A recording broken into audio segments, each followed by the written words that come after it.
son is going on 25 years now. He's 20. Yeah, he's 24 years old. Frankie is 24 years old. Yeah, thank you for clapping. He's still at the house.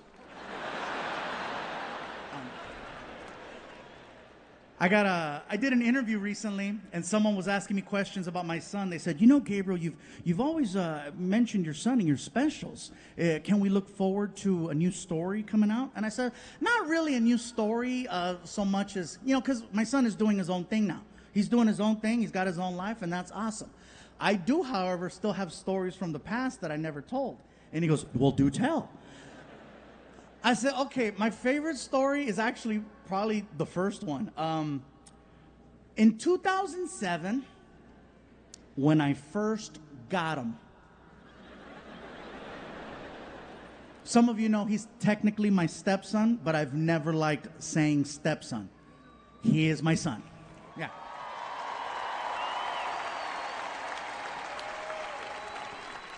He is my son or my aftermarket child. No gray area. Anyway, it's 2007, and for some reason, I'm home on Halloween. Now, here's the thing. As a comedian, I have signed up to perform 365 days a year. There is no sacred day for me. I work on Christmas Day. I work on New Year's Eve, Valentine's Day, St. Patrick's Day, birthdays, holidays, special occasions, no matter what. My mom told me, si hay trabajo, hay que trabajar. You got to work. Especially if you got a good job, you don't want no one to take it. So if you're going to go for it, give it everything. So the fact that I'm not working on Halloween is super rare. And so my son's mom is like, she's like, I think this is so cool that you're home today. Since this is Frankie's first year where it's just the three of us, how about this? How about tonight, you take him trick-or-treating and I'll stay home and give out candy. This way, it'll give the two of you an opportunity to get to know each other, have some conversations, have some laughs. What do you think? I said, baby, you know what? That's a great idea. I love it. I love it. Okay, I'm on it. Frankie, come on. We're going trick-or-treating. What about my mom? She's going to stay home. Yay. So we get in the car. And I take Frankie to that neighborhood. You know what I'm saying. That neighborhood that gives out the Costco candies? Yeah. So we park the car and we start going up the street. And I'm not wearing a costume. I'm there for him. So he's dressed up for your Halloween. I'm just me. So some of the doors we knocked on, the people freaked out. One guy was like, the Fluffy. I'm like, oh my God, I've never been referred to as the Fluffy. I didn't know what to say. It is I.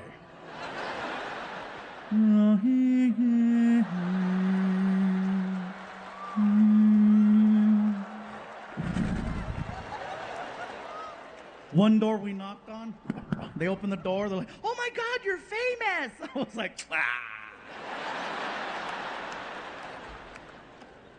We go all the way up, we cross the street, we come all the way back. By the time we get to the car, the bucket is overflowing with candy, okay? So we get back to the house, and it hasn't even been an hour.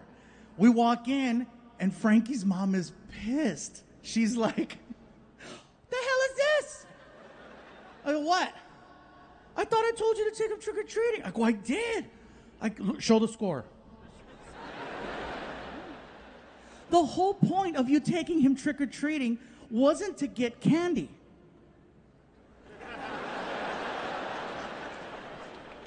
The hell you say? What was the point? The point was for the two of you to spend time together, have some laughs, have some conversations, get to know one another. You're not going to do that in an hour. Can you please, for me, take them out one more time for at least an hour? Baby, I get it. Don't even worry about it. I got it. So I said, Frankie, come on. Dump out your bucket. Round two. So we go outside, we get in the car. I don't want to go door to door again. So I said, I got an idea. I take Frankie to Walmart. We get to Walmart, and Frankie goes, what are we doing here? I got it, watch. We walk in. I said, grab a cart. Follow me. And I lead Frankie all the way to the candy section. Well, as soon as we get to the candy section, I stop the cart. And I got in Frankie's face and I said, Frankie, you have exactly 30 seconds to grab as much candy as you can. Ready? Go! And he froze. I said, dude, clock's ticking. You better move. Oh, my God, oh, my God, oh, my God. So he grabs a bag, looks at it, throws it in the cart. Grabs a second bag, looks at it, throws it in the cart. Grabs a third bag, and on the third bag, time!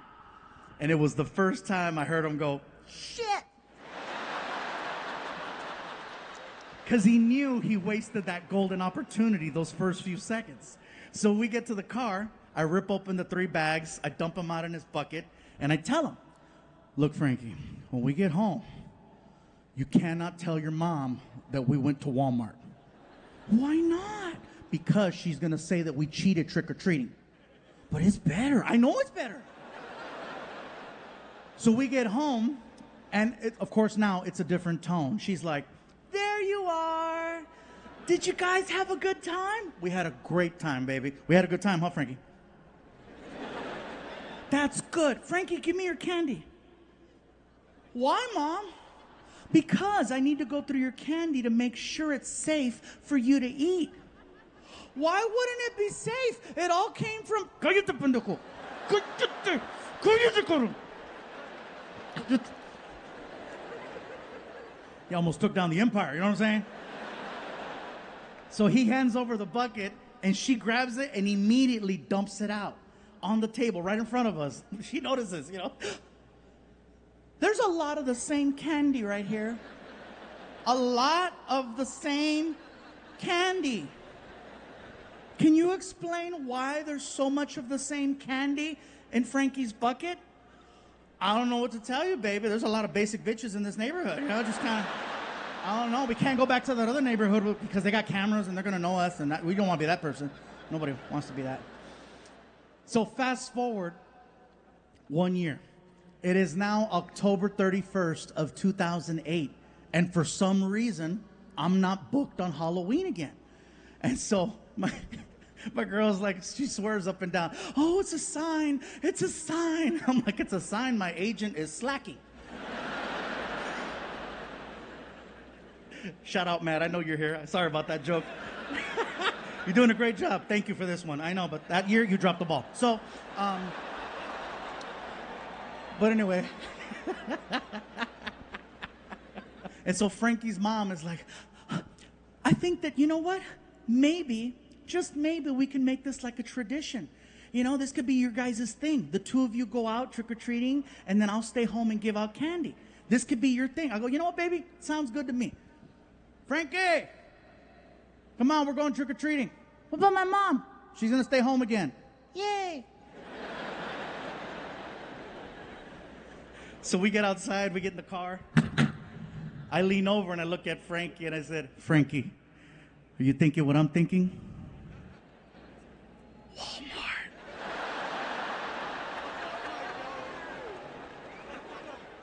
We pull up to Walmart. We walk in. I said, Frankie, grab a cart. Follow me. And I lead him all the way to the candy section. As soon as we get to the candy section, I stop the cart and I get in his face. I said, Frankie, you have exactly 30 seconds to grab as much candy as you can. Ready? Go! Apparently, this motherfucker was training all year for this.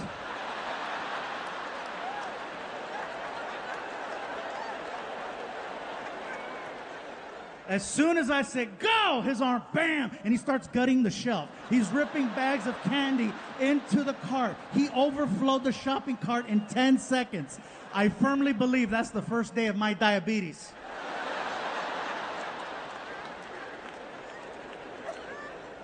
And that's a story that I've been sharing, you know, at parties and just close friends. And I just recently started telling it on stage. And he overheard me one time saying the story. And he's like, really? Still? I'm like, it's a good story. You're the hero. And, you know, some things transpired. And one day he wanted to have a conversation with me. And he caught me off guard. He's like, can I talk to you, Dad? Yeah, what's up? I have something I want to tell you. Okay, what's up? It's important. Okay? It's serious. Can you please sit down? How far along is she? What are you talking about? What are you talking about? Don't be scaring me, dude. What's about us? Okay. What's up? He tells me, can you please stop making fun of me? And when he said it, I felt it because I knew how hard it was for him to bring that up. And I said, how long have you felt this way? My whole life. Have you ever tried to bring this up in the past? Yeah. What did I say? You told me to put on deodorant.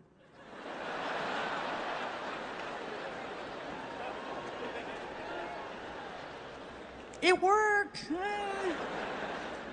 Look, Frankie, I didn't know how to be a dad, okay? It was one of those things where I just knew there were certain things I didn't want to do. I knew that I never wanted to yell at you, and I knew for a fact that I never wanted to hit you. So I did the best thing I could do with what I knew how to do. I made fun of you. That's called shaming. This year, look, if you don't want me to do any more stories or jokes or just make fun, I understand. It's one of those things where I didn't want to make him feel bad, and I don't want to feel bad making him, you know what I mean?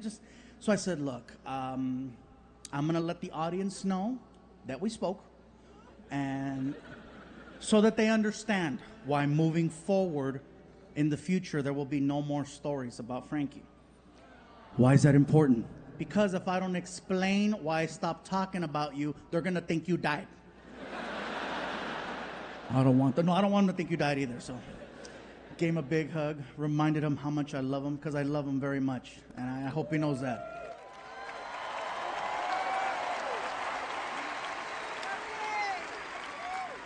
I think that a lot of the issues and frustrations we've had for a while now have a lot to do with the fact that I am no longer with his mom. I don't want you guys to think that all of a sudden I'm going to start doing jokes about her. I'm not. I have absolutely nothing bad to say about the woman I was with for almost 14 years. Okay? Nothing bad, nothing negative, nothing derogatory, nothing short of awesome. Nothing short of good vibes. Okay? I have nothing bad to say about her. And not just because I signed a piece of paper that said I wouldn't say anything bad, but because at the end of the day, that is still my son's mom, and I need to make sure she continues to support me being his dad. So you got to keep it cool. I will tell you, though, that I did not handle the breakup well. She was, in fact, the first breakup, like real. She was my first true love. I'll just say it. She was my first true love, and I did not handle it well. You're supposed to have your heart broken when you're like 12, when you have your first crush. That's when you're supposed to have your first heartache, not in your 40s. It's supposed to be when you're young, when you're little, when you're resilient, you know? You're like, you realize it's not going to work out, so you're devastated. No! And yeah. Not when you're in your 40s. So without divulging too much information, let me just tell you that when everything was finalized, I was at the gas station and I got a text message basically saying, everything's been signed, it's official, it's turned in. And I'm like, oh, wow, okay. I get in the car, I start the car, and then I put it in drive. And that's when it hit. That's when it became real. That's when it was like, oh my God, I can no longer go home. That's no longer an option. I have messed things up. I can no longer go back to what I called home. I have to restart my life right then and there at the gas station. And I had a full-blown meltdown. And some of you know that my tour came to an end a while back, and people were wondering, is it drugs? Is it alcohol? Is it mental health? I was going through my first breakup. How was I supposed to be an effective comedian when I couldn't stop crying? You know what I mean? It was like, it was bad. And you guys have heard the shows before. You know I never bring this up. It was the lowest point of my life. I had never felt so sad, weak, vulnerable, depressed, lonely, everything all rolled into one.